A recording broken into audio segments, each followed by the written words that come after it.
lived from St. Anne's Medical Center in Columbus, Ohio. It was a slow afternoon in the emergency admissions wing. The waiting room buzzed quietly, just background coughs, tired eyes, a woman holding her chest, and a boy with a wrapped hand. And then came the voice. Firm. Dismissive. Clinical. "We're full. She'll have to wait like everyone else." No shouting, no chaos. Just cold words, delivered to an elderly woman sitting quietly in a wheelchair. Her hands were clasped.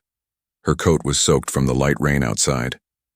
She had arrived minutes earlier, assisted by a younger man, tall, clean-cut, visibly concerned. The nurse didn't make eye contact. She turned back to her clipboard. The man stood silently, too silently. One patient looked up from her magazine. Another shifted uncomfortably in his seat. A security guard glanced, then looked away. No one spoke. But something was wrong. The energy shifted. A storm was brewing, and the air, though calm, began to feel heavy. What the nurse didn't realize was who that man was. Not yet, but she was about to find out. "Ma'am, again, I said we're at capacity. If she's not in cardiac distress, she waits." The nurse didn't even look up this time. The words dropped like bricks. The man inhaled deeply. His mother sat still. She winced, but didn't speak. Her pride wouldn't allow it. "Is that hospital policy?" the man asked calmly. The nurse finally met his eyes. "It's our policy today." Another nurse down the hall overheard. Her pen stopped mid-chart. Two paramedics wheeled a stretcher past. One slowed down as they caught the tone. Still, no one moved. The man's voice lowered. "She's 78. She's having trouble breathing, and she's been waiting outside in the rain." "And I said she can wait like everyone else," the nurse snapped. There was no kindness, no apology, just power. A woman in the corner covered her mouth. An elderly man whispered to his wife. Something had shifted now, visibly, emotionally. The man turned to his mother, crouched to her level, and whispered something we couldn't hear. She nodded slightly. He stood up, straightened his jacket. The nurse returned to her clipboard. She had no idea what she had just done, no idea who she was speaking to. But the room was about to find out.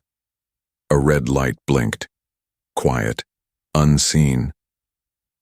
Perched above the exit sign was a corner security camera, angled just enough to catch it all.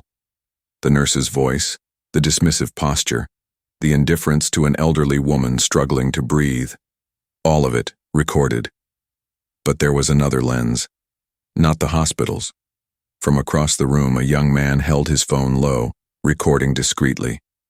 His caption, whispered under breath, was chilling. "This nurse just told an old woman to wait in the rain, and the guy with her looks familiar." He posted it live. In under 5 minutes, the video began spreading, first within Columbus, then across Ohio, then beyond. But inside that waiting room, no one knew yet. The man, still silent, pulled his phone out. Not to record, just to text. The nurse scoffed. "If you want to speak to a supervisor, go ahead. Won't change anything today." That was her final line. Because within moments, a hospital administrator stepped into the room, flanked by 2 aides. Whispers rippled. The nurse froze. And suddenly, everyone was staring at the man beside the old woman. Not because he raised his voice, but because they finally recognized his face. The administrator looked around the room, puzzled. He had been told there was an incident in the lobby, that a patient had been turned away, that the nurse on duty had dismissed an elderly woman without even checking her vitals. But now, face to face with the quiet man in the brown jacket, something clicked. "You," the administrator said, not finishing the sentence. The man didn't respond. He simply motioned toward his mother. Still seated, still quiet, still wheezing, ever so slightly. "Is this true?" the administrator asked, turning to the nurse. I told them we were full," she stammered. "We are full." He didn't blink. That woman is 78. And you made her wait outside? The nurse nodded barely. She didn't say she was anyone important. Silence. The man finally spoke, his voice low. She didn't have to be. Across the room, the boy with the wrapped hand stared. The woman with the magazine wiped her eyes. The administrator leaned down to the woman in the chair. "Ma'am, would you like to come with me?" She looked up and whispered something inaudible. The man standing next to her finally locked eyes with the nurse. And that's when everything shifted. The room was still. The kind of silence that makes people nervous, heavy, unspoken. Even the receptionist had stopped typing. She just watched. The nurse opened her mouth to explain, but no words came. Then, the elderly woman coughed. It was sharp, wet, difficult. The man stepped forward, pulling a handkerchief from his pocket, gently handing it to her. "She shouldn't have had to wait," he said. The nurse backed up slightly. Her hands trembled. "I didn't know who you were," she said. "Nobody told me." The man raised his hand, stopping her mid-sentence. "You didn't need to know who I was," he said. "You just needed to know who she is." Those words landed like a gavel. From the security guard's earpiece came a whisper. "He's the vice president. That's J.D. Vance." But the room already knew. One woman whispered, "That's him." Another gasped. The nurse looked like she had seen a ghost. She clutched the clipboard tightly, her eyes full of panic. He looked down at her badge. "Aaron," he read, "how many other mothers have you turned away?" The camera above blinked once more. The internet was already watching. But this confrontation? It had just begun. "I didn't mean anything by it," the nurse blurted out. Her voice cracked, but it was too late. "You made her wait in the rain," J.D. Vance said calmly. "You didn't even ask her name." The administrator stepped in. "Mr. Vice President, I deeply apologize. This is not how we operate." Vance didn't respond. He looked at the nurse again. "She's someone's mother, and someone's life was in your hands today." The nurse, visibly shaking now, said, "It's just protocol. We've been overwhelmed." "I didn't know, but you chose to ignore her," Vance said. "That wasn't policy. That was judgment." People around the lobby began to nod silently. It wasn't about politics anymore. It was about decency. A medical tech who had overheard stepped forward. "Sir," she said softly, "I can take her to triage now." "No," Vance replied. "Not until she's looked at by someone who cares." That line was repeated online minutes later, over 3 million times. The administrator bowed slightly. "I'll handle her care personally." Vance finally sat beside his mother, gently holding her hand. She smiled faintly, her eyes full of pride. Across the room, the nurse set down her clipboard. And for the first time all day, she sat down too. By now word had spread, first through whispers, then texts, then an image, snapped from the lobby, posted online with the caption, "That's J.D. Vance." The nurse told his mother to wait. The photo went viral within minutes, not because it was political, but because it was human. On screen, you didn't see the vice president standing in front of a podium. You saw a son kneeling beside his mother. And the nurse? She now sat frozen behind the check-in counter, pale, silent. Inside the hospital, phones buzzed.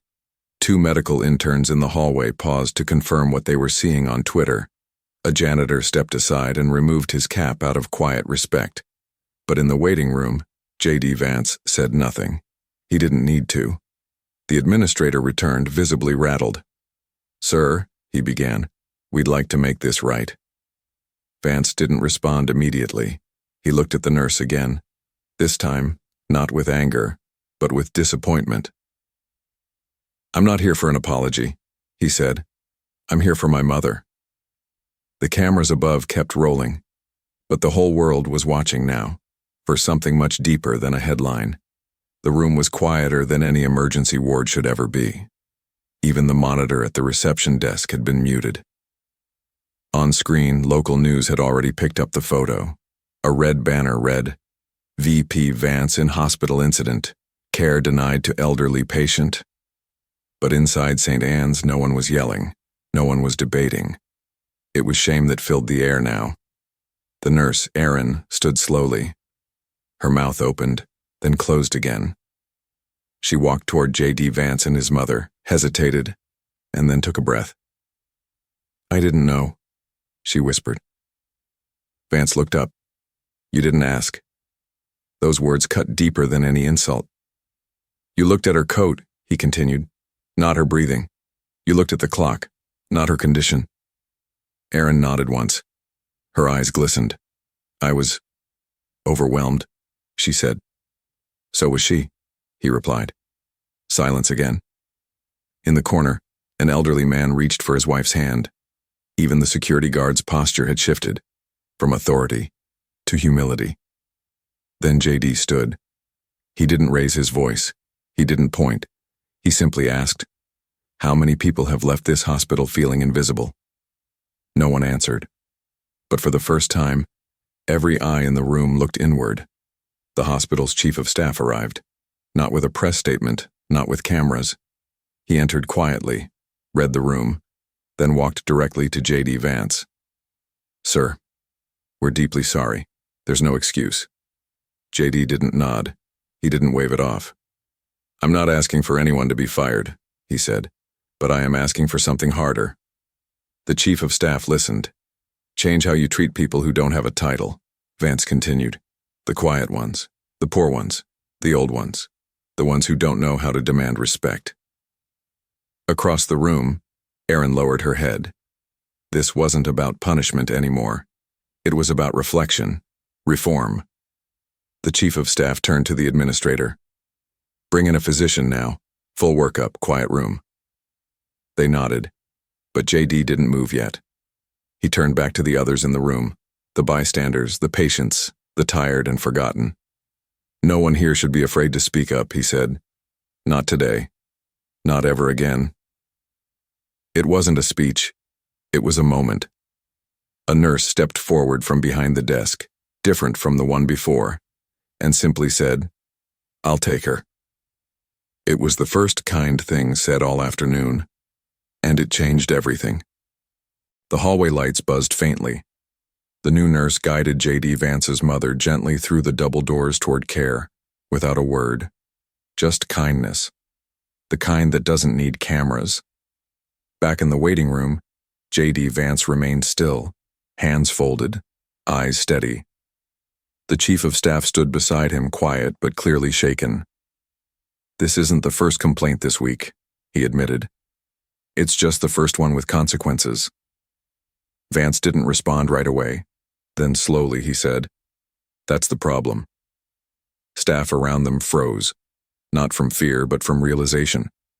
"I'm not here to go viral," he added. "I'm here because this happens to people without a platform, without a last name." And in that moment, it stopped being about one nurse. People began to speak up. A man from the corner said, "They lost my wife's chart last month. No one cared." Another added, "They told my daughter her chest pain was anxiety. She had pneumonia." These weren't political complaints. These were real people, ignored. One nurse quietly stepped into the back. The receptionist stood up and began closing her screen. Inside that lobby, it felt like something sacred had cracked open, and the hospital could no longer look away.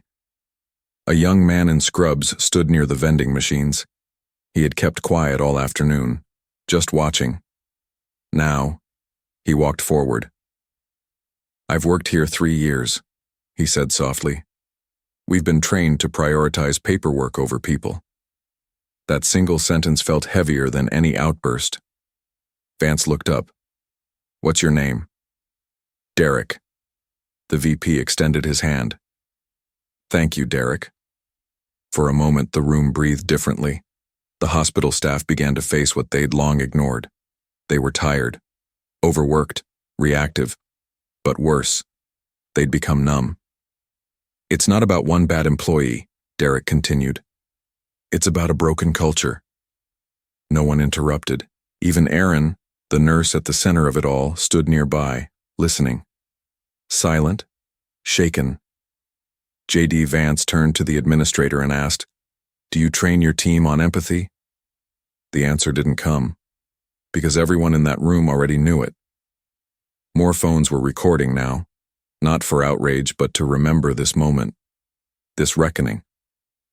A reporter had arrived, no camera crew, just a notepad. She too stayed back, watching what looked less like a scandal and more like a quiet awakening. But outside the hospital, a crowd had started forming, and the world was waiting to see how this would end. Through the hospital's glass doors you could see them, dozens of people gathering, not chanting, not shouting, just standing. Some held handwritten signs. "Our elders matter." "Would you treat your mother this way?" Others just watched in silence, hearts in their throats. Inside, a woman from administration whispered, "Sir, the news networks are here. CNN, Fox, even Al Jazeera." J.D. Vance didn't flinch. He glanced toward the window, then turned back to the staff. "This isn't about politics," he said again, "and it won't become one."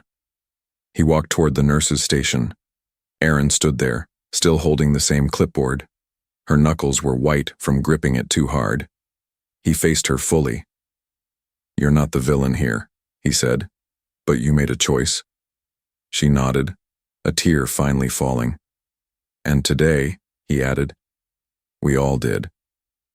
In a world obsessed with shouting matches, this wasn't a scream. It was a mirror.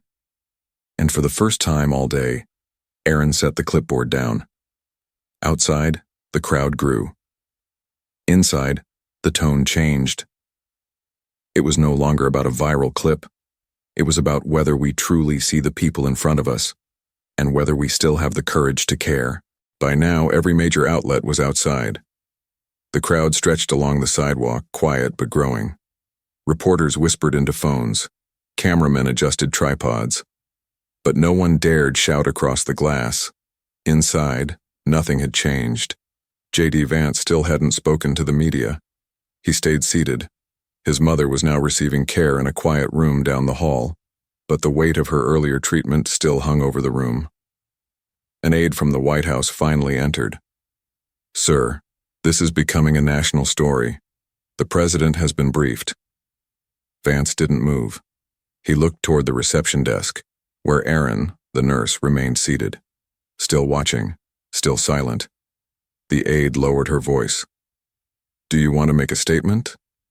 He shook his head. "Not today." Because today wasn't about spin or damage control. It was about reckoning. Another staff member quietly approached. A janitor.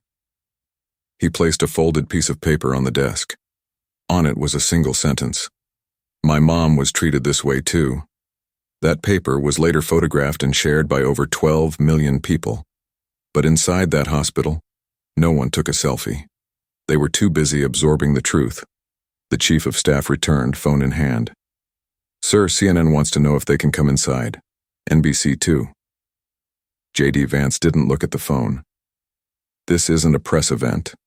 The chief hesitated. "But the board, they're concerned. This is affecting the hospital's name." That's when Vance finally stood. "Good," he said. "It should." The room quieted. In the far corner, an older nurse leaned against the wall. She'd been on the job 27 years. She spoke without raising her voice. "We stopped listening a long time ago," she said. "We learned to move fast, not to feel." Another nurse added, "Sometimes we joke about patients behind closed doors. It's wrong, but it happens." The honesty landed hard. Erin spoke again, finally. "I didn't mean to hurt her. I didn't think you didn't see her," J.D. said softly. The administrator pinched his brow. "We're going to need a formal review, maybe suspensions." But Vance shook his head. "No." He looked around. "This place doesn't need punishment. It needs a soul again. That line made the evening news in 30 countries, but in the hospital, no one cheered. They just stared at the man who said what no one else had dared. A nurse walked in from the triage wing, one who'd just checked on JD's mother. She stood before him quietly and said, "Sir, she's stable now, but she's asking for you." JD Vance nodded once. Before walking away, he turned back toward the room. The patients, the staff, the whispers, the fear. "I came here today because I was afraid I might lose my mother," he said, voice low. "But what I saw made me realize we're losing something else." Someone asked softly, "What?" He paused. "Compassion." No applause. No cameras inside. Just one patient across the room in tears. Erin stood up, this time without her clipboard. She took a step forward and said, with a voice cracking, "I don't want to be that kind of nurse anymore." That moment shattered whatever walls were left. The security guard lowered his head. The receptionist quietly left the desk. JD walked toward the hallway but stopped at the edge. He turned back one last time. "To anyone watching this, in here or out there, please remember, the title doesn't matter. The person does." Then he disappeared down the hallway. The doors didn't close behind him, but the silence finally did. JD Vance disappeared down the hallway. The moment lingered. The door never fully closed behind him, but the energy in the room changed. Everyone inside remained still, watching the space he had just walked through, watching the silence he left behind. The young janitor was the first to speak. "We shouldn't need a vice president to teach us how to be human." The room agreed. Quiet nods, stares at the floor. The receptionist, who had been there all day, shut down her computer. Slowly, thoughtfully. She took off her headset, folded her hands. "I've worked here 12 years, she said. "I've never seen this room so quiet." It wasn't about JD Vance anymore. It was about them. About every ignored voice, every unseen patient, every apology that never came. Outside, the crowd was still growing. Not with anger, but with reverence. One woman held a photo of her mother, who had died waiting for treatment. Another held a sign that said, "If you don't see her value, you don't belong in healthcare." Inside, Erin, once defiant, now sat with her back straight, her eyes red. For the first time, she didn't feel like a nurse. She felt like a person who had forgotten how to care. Reporters pleaded to enter. Producers texted hospital leadership, offering exclusive airtime. But the lobby doors remained closed. No podium, no statement, no spin. Inside, the staff gathered near the check-in desk, not for a meeting, but for silence. One nurse pulled off her gloves and whispered, "Do you think he'll talk to the press?" Another shook her head. "I think he already did, without saying a word." A hospital volunteer, maybe 19 or 20 years old, stepped forward and said, "My grandmother died alone last fall. I asked myself every day if someone ignored her too. No one corrected her, because they all understood now." In a world hungry for sound bites, today had been different. A politician hadn't come here to gain something. He came to protect someone, and in doing so, he exposed what too many ignore, the human cost of indifference. Then, just as the silence began to lift, the triage nurse returned with a quiet update. "She's resting. She asked us to tell you. Thank you." It wasn't said to the staff or the press. It was meant for her son, but somehow everyone heard it. And for a brief moment, the hospital felt more like a place of healing again. JD Vance returned to the lobby. No cameras followed. He looked around. Faces stared back, not with fear, but with understanding. He didn't raise his voice. He didn't call for reform. He just said one sentence. "She mattered before you knew her name." And then he walked his mother slowly through the front entrance, hand in hand. No security detail. No spotlight. Just a son, guiding his mother into the daylight. Outside, the crowd parted. Not to cheer, but to witness. Some cried, others prayed. Inside, Erin removed her name badge and laid it on the counter. "I'm going to take some time," she whispered. And no one stopped her. Not out of punishment, but reflection. That evening, news anchors scrambled for details.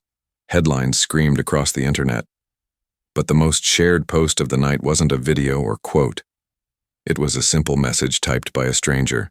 Compassion doesn't require power. It just requires presence. If this moment touched you, if it made you think about your parents, your elders, or the strangers we so often overlook, then don't just scroll past. Reflect. Share. And if this story moved you, let someone know. Because maybe the world doesn't need another headline today. Maybe it just needs one more person willing to see someone else. Thank you for watching.